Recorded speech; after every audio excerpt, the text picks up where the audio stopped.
Welcome to the Multicultural Mindset broadcast. Your host is Dr. LaVerne Hanes Collins, a licensed professional counselor, award-winning trainer, and keynote speaker. Dr. Collins is the author of Overlooked: Counselor Insights for the Unspoken Issues in Black American Life. Dr. Collins has also been a featured monthly columnist in the American Counseling Association's Counseling Today magazine with her Honoring Diversity column.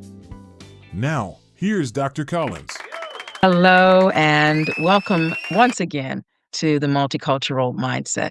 Today, we're shifting from the pure notion of individual healing, and we're going to talk about restorative healing in the concept of village, community, and systems. And here to help me talk about that is Summer McBride. Summer is a community health worker, an educator, and a policy leader dedicated to transforming how families of color experience care and belonging. She serves as vice chair of the First Five Los Angeles Board of Directors, chair of the Los Angeles County Department of Public Social Services Commission, and president of the California Black Women's Democratic Club. She is a certified parent educator and a facilitator with Maternal Mental Health Now. Summer is passionate. I am so thrilled to have her as a guest today. She bridges faith, justice, and wellness to create spaces where healing is a collective and where it's culturally grounded. And her work centers the lived wisdom of Black women and parents and workers, those who are most often impacted, but least heard in systems of care. So through advocacy, education, and love-driven leadership, as she says, she uplifts a vision of mental health that begins with community and ends in liberation. So Summer, thank you for being here today. So glad to have you as a guest. Thank you for having me. I'm glad to be here. It's a pleasure. I'm going to dive right in and say this, that when we talk about mental health, we usually think about what's happening inside of us, our thoughts, our emotions, self-care, maybe therapy. But our wellness in reality is shaped by the world around us just as much as that which happens within us. How can we start seeing things like public systems and communities and cultural spaces as part of our mental health story and maybe even as resources of healing? What are your thoughts? So, it's a really good place to start when we think about mental health because it's harder for people to necessarily look within themselves right away and figure out this is what I need versus looking at their environment and being able to identify what hurts and what feels good. So if you think about a child, a fifth grader who's going to school in a neighborhood that's food insecure, there's not a lot of fresh, good food available. Maybe there's a lot of traffic. They live near, a major highway or a freeway, and they have to take the bus, and they're waiting long days. There aren't a lot of trees, so they're standing out in the hot sun. They hear a lot of chaos or violence in their neighborhood. If you ask that child, like, how are you mentally? Are you, mentally well? Do you want to talk about your feelings? They may be less inclined to say yes because that's sort of abstract to them. And it's not just that child. For some adults, it's abstract because we're conditioned to sort of suppress those things that are harder to deal with. But if you ask that child, what do you love about your neighborhood and what do you wish was different? They would be able to tell you, like, I wish the bus came faster, or I wish there was more shade. It's hot. I wish we had better food. I wish we had more restaurants, or I wish we had places we could walk to that weren't far away. Same with adults. Adults can tell you, like, I wish I had more job opportunities. I wish I had stable housing. I wish I didn't have to pay so much for rent. I wish the car insurance wasn't so much. I didn't have to worry about locking my doors at night because maybe the crime in my neighborhood is high. So starting with ourselves and saying, like, self-care and therapy is really important important, but it's harder to start there than to say, what are the environmental factors that we're dealing with that make us feel unwell, that make us feel unsafe, that make us feel like we need more than what we're receiving in our community. And so that's why I think that it's important to start with acknowledging the environmental systems and conditions that lead to mental unwellness or create harm. And if that's the poison, it can also be the potion. It can also be the space where we start to heal people. And before they even step into the door of a therapist's office, before they even step into a wellness center, their communities, they can step right outside of their front door and see healing. They can see trees. They can see green spaces where they can play. When I grew up in Watts. My mother had me when she was 19. She was a single mom. She's amazing. She did everything she could to take care of me and raise me well. My grandmother, aunts, uncles, cousins, the neighborhood in Watts was my village. Um, and when we moved to our first apartment in the Crenshaw district, people in LA affectionately call it the jungles. So if you're from LA, you know what I'm talking about. But when we first moved to our apartment in the Crenshaw district, um, there it was beautiful. There were swimming pools, there was outside space. Um, Once the war on drugs started in the mid 80s and more apartment owners became slumlords, those outdoor spaces quickly dried up. So growing up, I was an apartment kid, I was a latchkey kid, and I was not allowed to spend a lot of time outside. So my outside time was when I was at school or when I would go to my grandmother's house during the summer or over the weekend. And so that's just one example of places that could be healing, but they're causing more harm. And Mm. if we start to look at our environments as what they are, an opportunity versus the agent of the harm that's being caused, then we can start the healing right here in our communities without even going to the next step of like therapy. But I will always advocate for therapy. I will always advocate for having more clinicians, mental health therapists. I think we need to have therapists and licensed social workers in every school, across every campus. It needs to be accessible because it can't just start with the environment. It has to start with the environment and move on to these other ways of care. Yes. Wow. I love that vision. I mean, if we could spread that word and get that kind of message into the hands, the minds of well-intended community leaders, pastors, faith leaders, organizers, community organizers, cultural advocates, etc. Man, we could take the faith, culture, and community thing and make it, as you said, not the how did you say it? Not the problem, but the potion. Yeah, not the poison, but the potion. Yep. Poison, not the poison, but the potion. Yeah. You and I have spoken off camera about the fact that we both believe that the United States has, or the world, but especially I can speak more about the US because that's what I'm most familiar with. We've never recovered from COVID. We've not recovered from the pandemic, and we're overlooking that. Can you speak to how we're overlooking that and how that overlooked damage calls for something different than what we're offering right now? Yeah.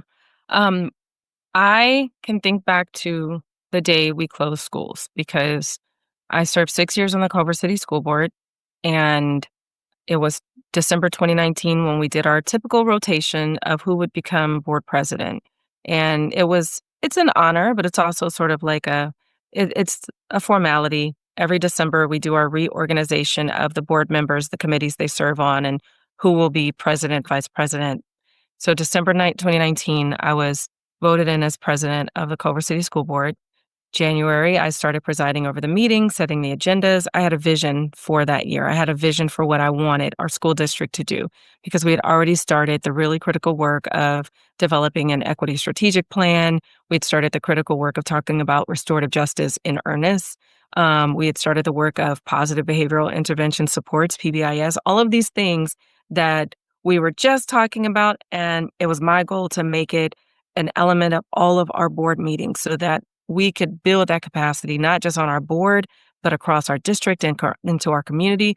And March 13th, we had to shut down. And at that day, just prior to that, to March 13th, I was called into a meeting at our district office with district leaders, nurses, security team, the the the superintendent, assistant superintendents, and we had a conversation about like this COVID, you know, um, illness spreading rapidly. What is it going to look like? And even in that meeting, like a week prior, many of us were like, are they is it really gonna be as bad as they're saying it's gonna be? Maybe we'll probably have to shut down a couple days so that, like, we can slow the spread and then we can reopen, but we didn't know what to expect. And about a week later, we had to call a special board meeting, on the phone. It had to be done rapidly so that we could give our superintendent the authority to make the decisions that were in the best interest of the district. And I sat in her office on a call listening to superintendents from all over LA County. So, like the 80 something school districts in the LA County region were on this call with the LA County Office of Education, listening to the directors at the county level say, we're not going to tell you to shut down. We're not going to tell you not to. So there wasn't really a lot of direction. So each school district had to figure out what they were going to do and take ownership of that decision because there was no state direction at that time. There was no county direction at that time.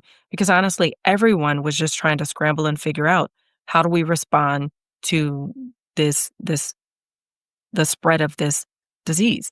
And so March 13th, we shut down schools. I have 5 sons, and they were all in school at that time. My oldest was a junior in high school. My youngest was in kindergarten. So I also was thinking about we have 7,000 students in our school district, 800 employees. This is going to impact so many people. And we're going to have to make sure that we do this in a way where the impact is minimal and everyone feels supported. At the same time, I'm thinking about my 5 sons and how I'm going to have to figure out how to homeschool them for however long this lasts. Um, Fast forward to 2021, we're still homeschooling. We're still on lockdown. We're still unable to return to work. We're still unable to really access the everyday needs that we had before, or even the things we took for granted, like just gathering in social spaces or going to the movies, going to amusement parks. And during that time, it was almost like many people were living in a dream because there was no closure for anything. We did talk before we hopped on about the loss of loved ones, unable to have closure with an actual funeral. I personally lost my grandmother, my paternal grandmother, to COVID and was not able to attend the funeral because it was farther away than I could travel at that time. And I was told that it was only going to be like 30 minutes because they weren't letting people have the traditional ceremonies because of the scare. And so we lost loved ones, others lost loved ones. But there are some things that we are grieving that especially young people are grieving that we don't really talk about. Our students did virtual graduations that year. That was a huge loss for many of them, not only the ones who worked really hard all 12 years to graduate high school on time and to get accepted into their top college, but for the ones who struggled and barely made it across that finish line. And they did it, and it was anticlimactic. There was no reward, no honoring of their hard work and stick-to-itiveness to get to that point. Um, Without sharing too much, because my boys tend to be more private, but one of my sons was in marching band and he had a really tough year, his ninth grade year. He was so excited about marching band and being in the concert band. Ninth grade was a little rough. So he was excited about 10th grade year because it was going to be the biggest marching band they had ever had. They were going to get to go to Disneyland and perform. They were going to be able to perform in competitions. And then COVID hit. And that marching band went from having all of these hopes and dreams to doing basically music appreciation on Zoom. That's Mm. something that they grieved. And when we don't process grief, it doesn't leave us. You know that every clinician knows that grief stays, and sometimes it can eat away at other things. It can make our entire mindset unstable because we're just sitting with this thing that's been unresolved for far too long. And I do believe that a lot of our young people experienced a ton of grief during that time. The adults who were caring for them experienced it. The elderly who were living alone during that time and needed to be able to go to the senior center, needed to be able to go to their Bible study at the church, who were not able to do those things, dealt with grief that we never processed, on top of the lack of food, the entire world uprising and speaking out against not only George Floyd's death, but just the treatment of Black people that continues even until the year 2020, 2025. We're still seeing the same treatment, and it's getting worse in some ways. So without processing that grief and just holding those things in, we have Mhm. not healed as a country, as a world. We have not healed at the same time that we're being told, return to work, return to school, get back to business as usual, Act and like it never happened. act like it never happened. But we all know it You can't did. do that. Yeah. So in my own home, we did do a lot of talking about what was happening and trying to process it. The one regret I have during that time is I would have put all of my kids in some form of telehealth therapy. Mm. I waited until after the pandemic ended and they started returning to school, and I started to notice some things. In hindsight, I should have noticed some of those things earlier, but we did get them into therapy. They met with social workers on campus, therapists on campus, and it did help a lot. But if I could have, one of those woulda, coulda, shouldas, it would have been in the midst of that. I would have gotten them into therapy so they could process in real time what they were feeling and what they were thinking and what they were fearing. I think that's a lesson that we don't just have to leave with COVID. I think right now, what our world is going through, what our country is going through, we need to make sure that we are accessing the therapeutic services that can help us process in real time how it feels when we turn on the news and we see a certain legislator speaking about people needing to just work instead of relying on social services. When we know that 40% of the people that are getting SNAP benefits are children who can't work and just deserve to be cared for. So Right. the help that is needed, the lesson I learned from 2020 is that we can't pretend like we'll be okay once we get past it or through it. While we're going through it, we need to be honest about what we're feeling. And I tell my kids all the time, you feel what you feel. You feel what you feel and you be honest about it. We'll deal with, you know, how to respond to it, but you Mm. feel what you feel. You don't push it down. You don't suppress it. You don't pretend it doesn't exist. And we get the help we need to respond to those feelings. And I encourage everyone that's listening, feel what you feel and get the help you need to respond to those feelings without judgment, without shame. Yes. And, oh, I love how you expressed all of that. Um, it is you are just on target with what I also believe to be necessary for healing right now. As you said, we can't wait until this period, this season ends. And in the same way that we anticipated COVID shutting things down for 2 weeks, it was 2 years. I know there are a lot of parents who feel what you feel, like, "Gee, if I Yeah. had known, I would have done a few things differently in the midst," but we kept anticipating next month. Schools will Mhm. open in 4 weeks. Schools will open and work will be open and we all know how that trajectory turned out. So, it's important for me to say and I know this is what you're saying too, communities, neighborhoods, schools, faith spaces, organizations, community organizations, even what can be done within our government systems. All right. We need to begin to see all of those spaces as places where healing can be addressed. Yes. Healing from 2020 and 2021, and healing for what's going on in 2025. Yes. What would it take to truly make that vision real?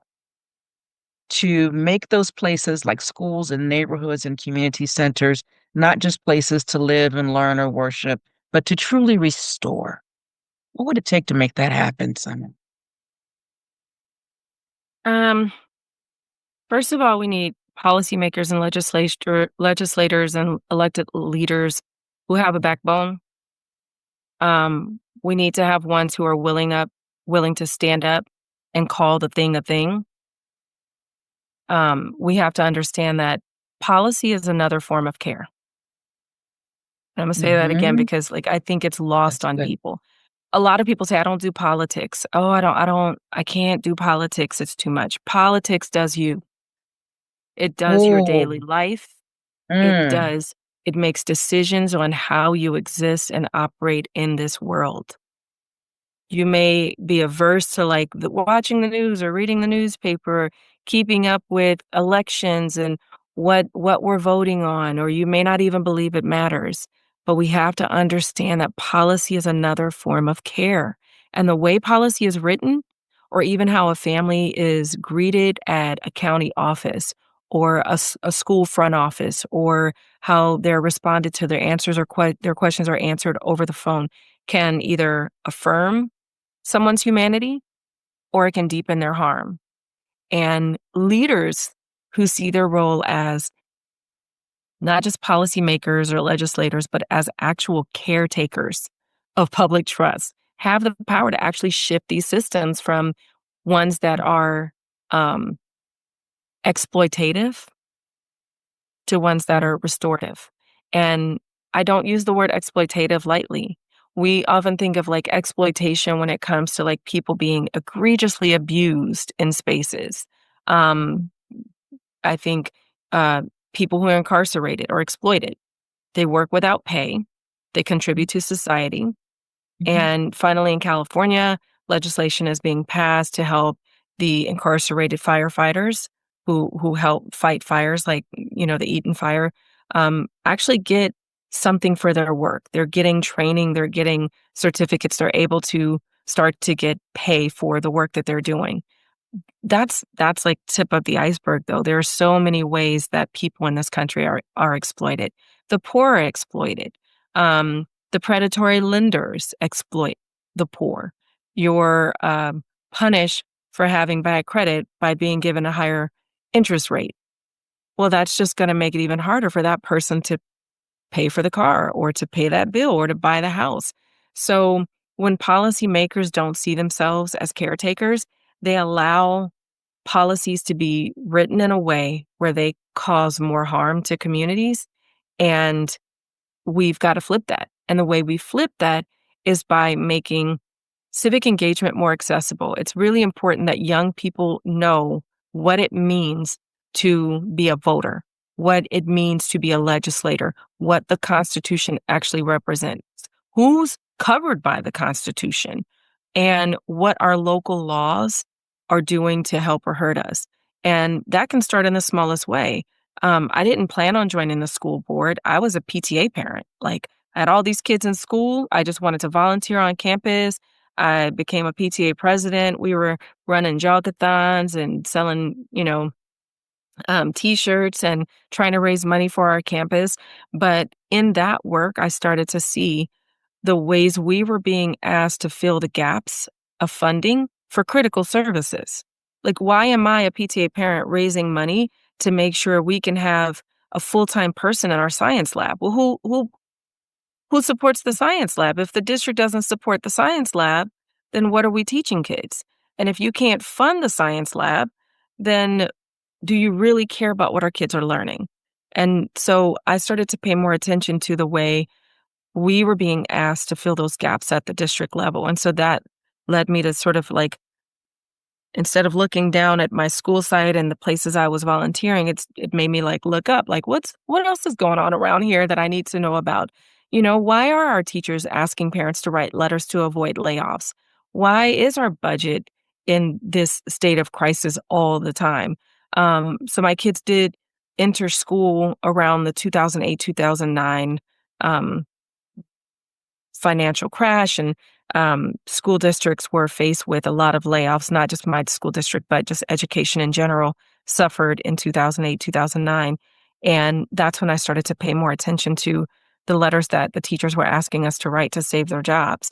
And as I got more involved in volunteering on campuses, I was asked to run for the school board. So I got on the school board thinking I'm going to work with 4 other people who really care about doing what's best for kids. And then I realized it's very much politics.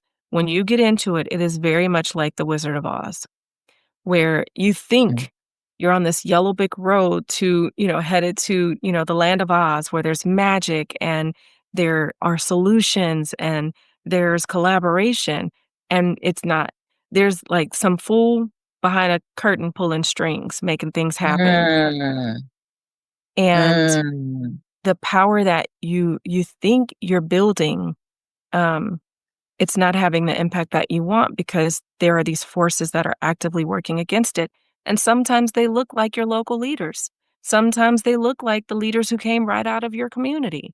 So I am currently president of the California Black Women's Democratic Club. But I have said in public spaces before, I am not a dim or die type of person. I want the legislators that are going to be in the best interest of people. And right now, I don't ever see myself voting with the right. So as long as we're a two-party system, I said, well, because I was no party preference for a while, because I felt like neither party was really addressing the needs that I saw in my community. But then I realized, we're going to be a two-party system in this country indefinitely. And I needed to align myself with the group that was closest to my values and what I wanted to see in my community. So that's when I joined the Democratic Party again and started to organize. But in that organizing, in any space I am, I make it my mission to hold the people accountable who claim to care about the needs in our community. So that's churches, that's the Democratic Party, that's elected officials that come right out of our communities. I'm not looking to the Republican Party to heal the Crenshaw district because they never pretended to even care. You're Mhm. saying you care. I'm expecting you to show up. I'm going to hold you accountable based on what you say. And so if legislators and elected officials start to really see themselves as caretakers of the public trust, we can actually have some policies that will declare racism a public health crisis and design policy responses accordingly. Because the CDC has already done that. The CDC has said racism is a public health crisis. Working with there's an initiative in LA County. It's a long name, the African American Infant Maternal Mortality Community Action Initiative. So we call it the AIM Initiative. And it's really meant to address the birth disparities for Black women and babies when it comes to maternal and infant mortality. LA County has declared racism a public health crisis. And we need legislators to double down on that and say, we're going to define that in the policies that we write. We're going to make sure that we are supporting efforts to undo not only the racism, but the lasting effects. Because racism comes in 2 parts. It's the cultural mindset, but it's also the technical aspects of it, where it's embedded, it's structural, it's Systemic. embedded in, it's systemic. You can make everyone warm and fuzzy and love Black people in a perfect world. Everybody would see the value of Black people. But if we don't change the systems, Black people will still suffer. The laws will still say, well, 3 strikes, you're out. That's Or right. the suspension to prison pipeline will still continue because Yeah. we have systems that are designed to actively hurt Black people. We have to redefine success metrics. Legislators and elected officials have to redefine what success looks like in their policies. Are we creating policies where people in their communities feel safe? Do they feel respected? Do they feel affirmed? That's based on, clinical research, that those are the things that people need to feel safe, to feel respected, to feel affirmed. We have to include community members as partners and co-designers of public programs and policies. I am a big believer that as vice chair of First Five LA, so First Five LA, for people who don't know, falls under First Five California. And it is the larger LA County is one of the largest county in the country, and the largest funder. LA First Five is the largest funder of services for children 0 to 5 in the state. And because of that, I take my role really seriously as vice chair. I preside over the meetings when our chair, who is the board supervisor, Holly Mitchell, is not there. She is our chair. She is one of 5 board supervisors for LA County. And when she's not there, I preside over the meetings. When she is there, I support her as our chair. I am not the practitioner, though. I am the person in this position who is part of the governance body, allowing the practitioners, the CEO, the directors, the employees of First Five LA to do their best work to support our kids. But I will not approve a budget. I will not approve a strategic plan. I will not approve a policy that I don't believe serves kids and families. So that's my role as an elected official in any space I enter, or as an appointed official. The same with the Department of Public Social Services. DPSS for LA County is the largest funder of services for public social services in the state of California, and probably in the country, because it is serving the largest county of people, 10 million people in LA County alone. And many of those people rely on some form of public social services from DPSS.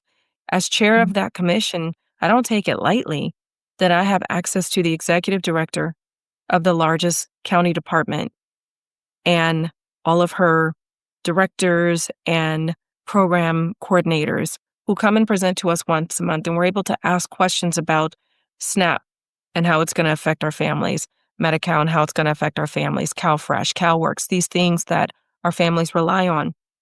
So in those spaces, it is incumbent upon me to make sure that I am educating myself, not just based on what the directors and the leaders have to say, but what on the community members are feeling and experiencing.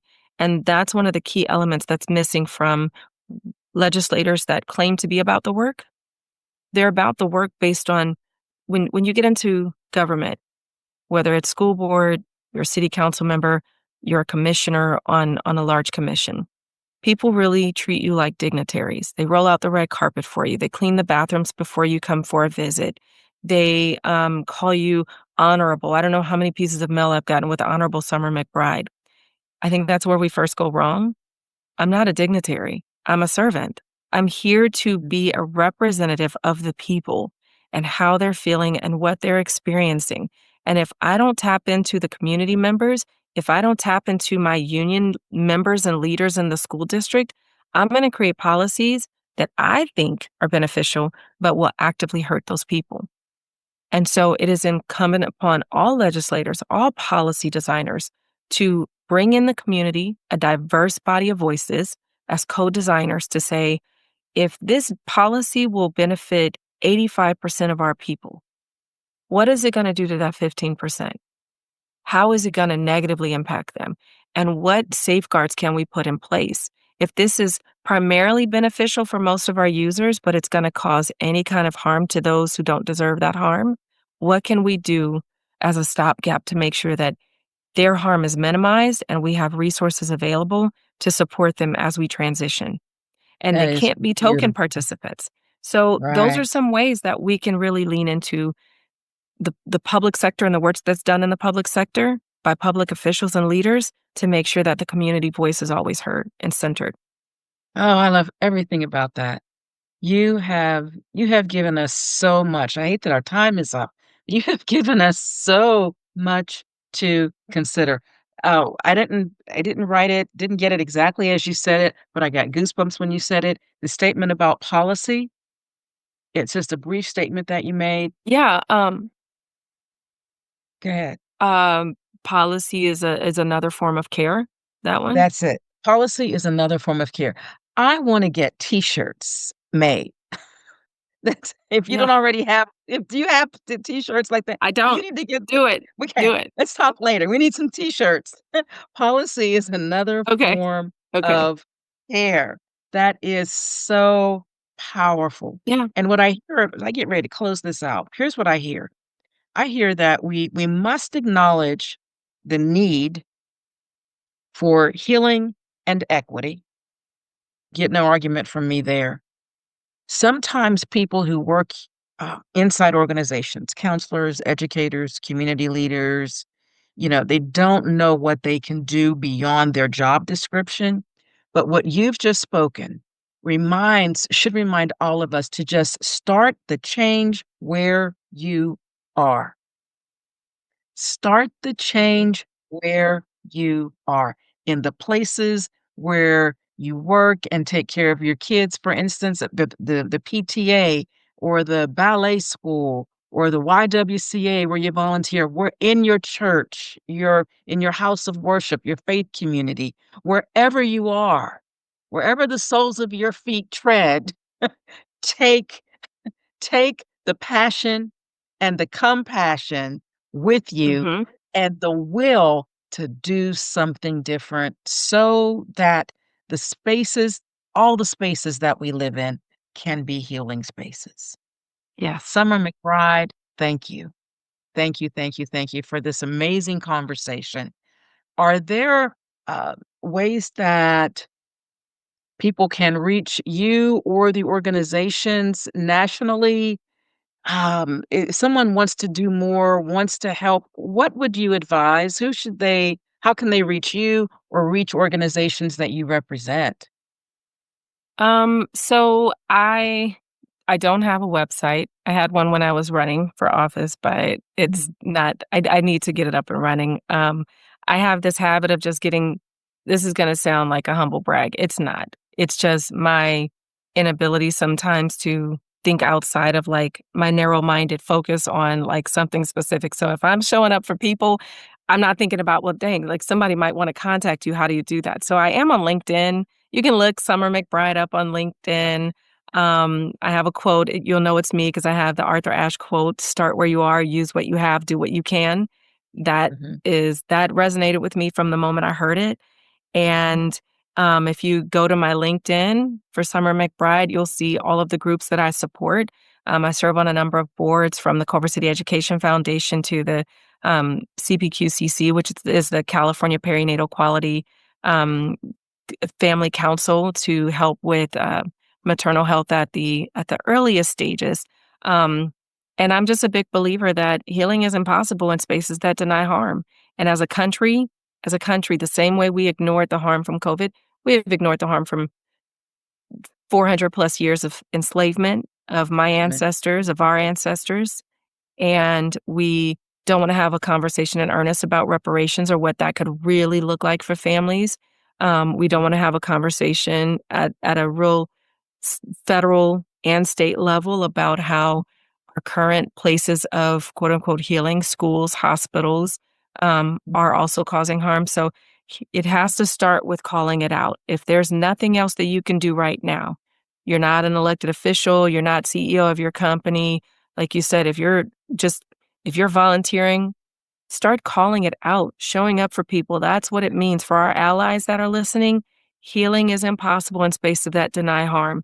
So start calling it out. When people acknowledge how racism, inequities, and burnout are showing up internally, they will make room for change. So that healing centered leadership starts with how we treat each other and how we speak up for each other. I love it. Tremendous, phenomenal concepts. Healing empowered leadership. Healing is impossible in places that deny the hurt. I think that is a time that represents, and as I close, the offering plate will be passed. But Man. certainly, no, we're not looking for an offering, but what a beautiful close to a beautiful conversation. Summer, thank you so It much for does feel being like with we had church today. that And to those who are listening and watching, thank you for giving us your time and your attention today on this slightly extended episode of the Multicultural Mindset. This has been a rich conversation and one that I hope you will carry in your heart, but not just in your heart or in your head. I hope you will carry this conversation with your hands. I hope you will carry this conversation with your feet, with your activities, with your words, with your conversations. I hope you will carry this conversation forward so that we can indeed allow the spaces that we live in to be the spaces that heal us. Until next time, continue to live and practice with empathy, humility, and a multicultural mindset, and I'll see you next time.